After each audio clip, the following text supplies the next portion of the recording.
Hey everyone, thanks for joining us on Ludicrous Feed. Just a quick shout out to all 60 subscribers. Thank you very much for subscribing to our Ludicrous Feed channel. I know you're all just as passionate, if not more so than myself, with regards to a sustainable future, electric cars, solar power, battery storage, all that kind of thing. So thank you very much for joining us and for subscribing.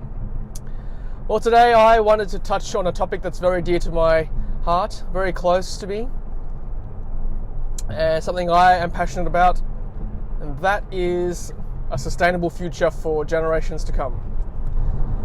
So one of those reports that always irks me when I read about it is the fact that people say that it actually requires more energy and creates a bigger carbon footprint to produce an electric vehicle and then to drive the electric vehicle over, a period of time, 5 years, say. Yeah, that's true to an extent, but there is so much bias in reports like that. You've got to look into who commissions those reports.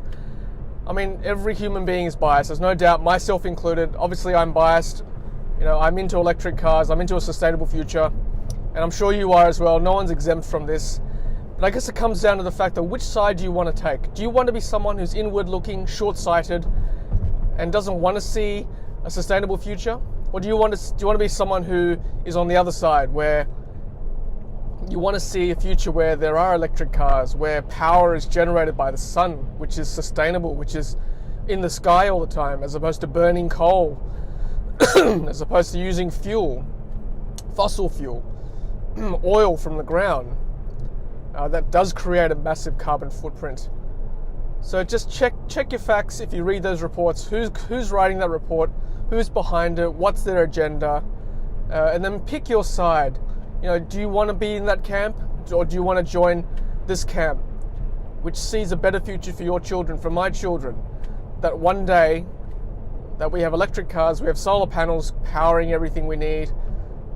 I mean, you think about it, power is something that is central and is core to all industries and all commerce in this country and in this world. Everyone needs power, no matter what industry you're in. And it's not a matter of, we've got what we need, but our population is growing. Australia is destined to be double our size apparently by 2050. So that's 45 million people by 2050, which is 30 years away. And we just can't sit idly by and keep burning fossil fuel. We need to figure out a way to have a sustainable future. And I guess the argument that electric cars take more energy to produce currently than a normal internal combustion engine car, that argument doesn't sit well with me, because that is based on a country like the USA or Australia, which again saddens me that Australia is up there with the US, China, India, for how much we rely on fossil fuel.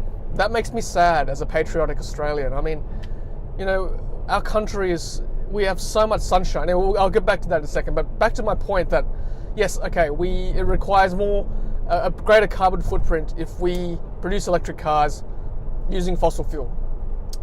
In countries like those in the Scandinavian countries or in Europe, where a lot of their power comes from green sources, whether it be solar or wind or hydro, they actually, if you look at the charts, it actually is a lot less energy required to produce an electric car if your energy source is clean. And obviously with an electric car like this one, there's no fuel going in, so emissions is zero once you're on the road. If your power is green, so if your fuel is green. So there's the potential that if we get our act together, if Australia gets its act together, cars and transport in general won't need to rely on fossil fuel even when you're charging using electricity. So there is the potential to be greener, yet with a combustion engine car, there is no chance of that ever happening. Even with a fuel efficient car, that's it. That's about as green as it ever will be. You still need some sort of carbon producing or greenhouse gas producing fuel to create that car and then to drive that car. So just think about that for a second. The potential is there for electric vehicles to be cleaner. There is very, very little wiggle room for combustion engine cars. And to say that an electric car costs there's a greater carbon cost to create an electric car is like saying to someone who is learning how to cook, you know, mate, you are actually taking more time and costing more money to create this meal than it is for you to go to McDonald's or KFC or another fast food chain and to buy yourself a meal deal. I mean, that is a ridiculous argument. Do you know which option is going to be better for that person in the long run? Obviously, cooking for himself or herself and learning how to cook, using better ingredients, getting faster at it, it'll be healthier for them, all those kind of benefits. I think the same sort of concept can be applied to electric cars. It is better in the long run for us to have electric vehicles on the road using clean energy. Which brings me to my point about clean energy. Australia, Sydney. Let's look at Sydney. Sydney has about 250 sunshine days per year. 250 out of 365. My maths is not wrong. It's about 2/3. So 2/3 of the time we have glorious weather. So we're in autumn at the moment. It's my favorite time of year because we get beautiful blue skies. The weather's okay. It's not too hot, not too cold. But beautiful blue skies, importantly, good for solar production and good for energy storage. Excuse me, for batteries. With that in mind, when Elon Musk and Tesla installed the world's biggest battery in South Australia not that long ago, he said in his opening presentation that all Australia needs to power itself with solar is a footprint the size of Sydney. Just think about that for a second. Sydney, although it's a big city, on the grand scheme of things, the actual metropolitan size of Sydney is not that big. Every state in our country, even Tasmania, has enough land, enough empty land, or at least enough procurable land by the government to create a solar farm the size of Sydney in their state. Now, to me, that makes me sad again because the land is there in this country. We have enough sunshine. The technology exists. Australia is a wealthy country. Let's not be wrong here, especially with the recent investments, foreign investment, particularly from China. There is a lot of money coming into this country. We, as the custodians of this land, we need to be better at securing sustainable energy for our future generations. I want my children to grow up in a world where they are not polluting the earth with fossil fuel. The sun is there. Emissions are zero if the sun is producing energy for us. So think about this. If every state had a solar plant the size of Sydney in their state, and every state on the mainland in Australia has a bit of outback, or at least an area with very hot temperatures. Maybe not Victoria, okay? Maybe in the northwestern corner of Victoria there might be a bit of outback. But every state has some sort of arid area where there is a lot of sunshine most of the time.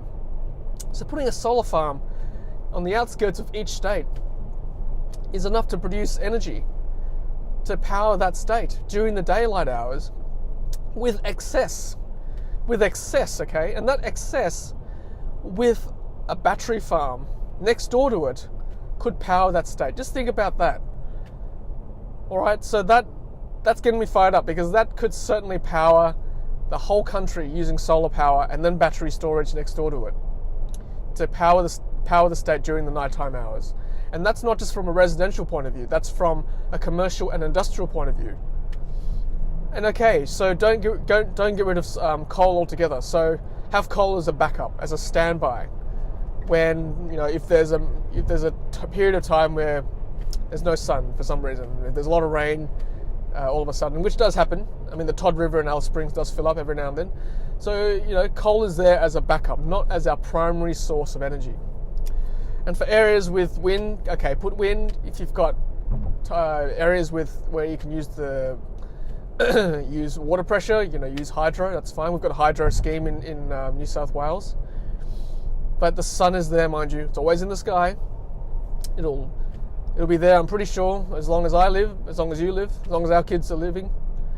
So the option is there. And if our production is close to 100% solar, then I tell you what, there'll be very minimal emissions to produce an electric car, to produce an electric van, electric trucks, electric trains, and then there'll be no emissions to drive those vehicles as well. Apart from power, transport is the next most dependent for industries. You need power, you need transport to do anything in this country, in this world. So those two things, if they're taken care of, done. It's a done deal. We will be set for generations to come. And then the argument that, okay, one, it's expensive to set up. Sure, it's expensive to set up. What new industry isn't expensive to set up? But if you have a mission behind it, if you're doing it for the right reasons, sure, there'll be investors. Sure, it was expensive to set up the whatever coal plants back 100 years ago. And then the second argument, it'll be expensive to maintain. It'll be expensive to maintain, but to maintain a coal plant, that's expensive as well. I mean, not renewables, bringing coal to the factory, tuning up the mechanics, paying the workers to do all that, obviously there's maintenance involved. And same with a solar farm, there's maintenance. The panels will break down, the wires will break down, battery needs maintenance. So there's a whole industry that'll be created behind it, creating jobs to secure and support that industry. It's not cheap, but if there's a mission behind it to make sure that we are sustainable in the long run, I think that, for me, is worth doing. That is worth paying tax for, and I'm sure that can be easily sold. And there you have it. That's my thoughts. As you can see, I'm quite fired up about this. It's got to be economically viable, financially viable, environmentally viable as well. So all those things need to be ticked. And I think it can be done in the long run. So Malcolm Turnbull, if you're watching this, or any other politician, if you're watching this, have a think about it. I know you're politicians, you're paid to spruik whatever your party wants you to spruik, but I know deep down inside you, and deep down inside every Australian, you want to see a sustainable future. It's the most efficient way to produce power when the energy source is right there in the sky. 250 days of the year in Sydney, that's 2/3 of the time there is sun, and the rest of the time it is stored in battery. So think about it, look deep into your hearts, search your soul. This is the right thing to do. Alright guys, well thank you, that's my rant for the day. Thank you very much for watching. Every time I'm on the M2 I've got time, so I come up with these ideas, and I hope you've enjoyed that. Leave a comment. I thank you for all the comments that have been left so far. They've been really, really encouraging. Some have been very insightful, so thank you for that. And it's a lovely day here in Sydney. I hope it's lovely where you are. I hope there's lots of sunshine. Have a wonderful day, and as always, happy charging. Hey, thanks for watching, and thank you for helping us to bring the electric vehicle revolution to Australia. If you've enjoyed our videos, please take a moment to hit subscribe. We would really appreciate it. If you're close to buying a brand new Tesla, then lucky you. Use one of our promo codes on screen to unlock special goodies from Tesla. Happy charging!